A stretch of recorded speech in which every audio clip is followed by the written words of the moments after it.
Welcome back to our discussion. Digital transformation depends on infrastructure modernization, sponsored by Swish Data and Riverbed Technologies here on Federal News Network.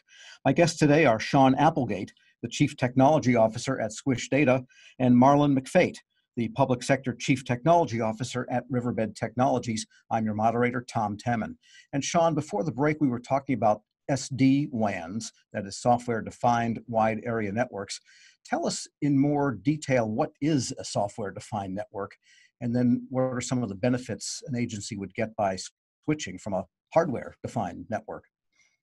Sure. Yeah. Historically, devices are locally managed at a device configuration level and often can have a lot of variance from site to site. With a software-defined WAN, we can typically replace a router with a device that still supports those traditional routing protocols and what's called the underlay.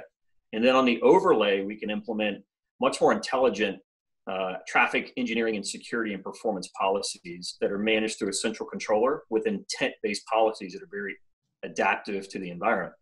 In SD-WAN, there are a broad variance of capabilities, but on the more advanced side for the federal networks, you can integrate quality of path, quality of service.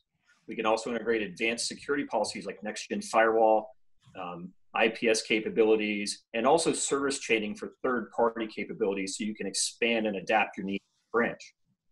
So Sean, does that mean an SD-WAN is something like a virtualized application that you can alter and make an image of and then reuse in different locations as capacity is required? It is very similar to that. So with software-defined WAN devices, we can often run virtual functions inside of those. So for example, network function virtualization, and that will allow your security team, for example, to run the firewall they prefer to run service chained into your software-defined WAN or your edge services at a branch seamlessly. That'll allow your network team to do what they need to do in around routing and switching or network traffic path optimization or application acceleration. And your security team can do what they need to do for TIC 3.0 architectures at the branch. So Marlon, this sounds to me then like if you get to that state of SD, software-defined wide area networks, then your staff can be free to do a lot of things they might be tied up with wire pulling and knob twirling otherwise. Absolutely, yeah. If we can get to nirvana, right? Moving in the direction of software-defined networks is going to get us at least closer to nirvana. I don't know whether or not we'll ever get there, but it does encompass other things. What you just mentioned about being able to take applications and that, the similarity of being able to deploy, networks in a software-defined fashion. Very, very good example of that. Good example. But it also provides a lot of other things that we find very complicated today to do. Let's just take, for example, direct-to-cloud connectivity, right? So network connectivity is only one of the aspects. Yeah, sure. How do I get to the cloud? But then it's also, how do I provision for it? How do I provision access? How do I provision security? How do I provision for, maintaining the performance for my end users? Application acceleration. We've all been taught, we're Riverbed, but we've all been taught that megabits per second and gigabits per second is some sort of measurement of speed. And while it does help in situations where there's congestion, the real problem is a measurement of distance, right? Not necessarily speed. And megabits per second is more of a capacity than speed.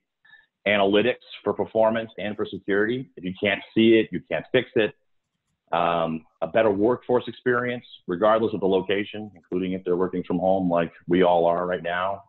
And as I stated earlier, the complexity has increased over the last decade, and it's not going to slow down anytime soon. So software-defined networks will allow us to move from spending much of our time in break-fix and running down issues to focusing on providing and maintaining the best performance for our end users.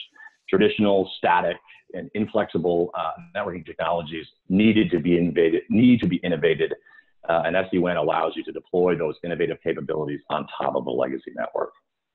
It sounds like from a very practical standpoint, for a given amount of physical capacity that is in your possession, with an SD-WAN, you would have less latency, perhaps, for the given users. Well, yes. So you can do a couple of things. One, if the software-defined technology that you do end up using already comes with, wide area network acceleration, with application acceleration, or if it can be service chained with that particular capability, that's always going to help with your end user performance. But you can also, because now you have greater control over how traffic traverses your network and how it's treated and how it's optimized, you can make sure that traffic is taking the a shorter path or the best path.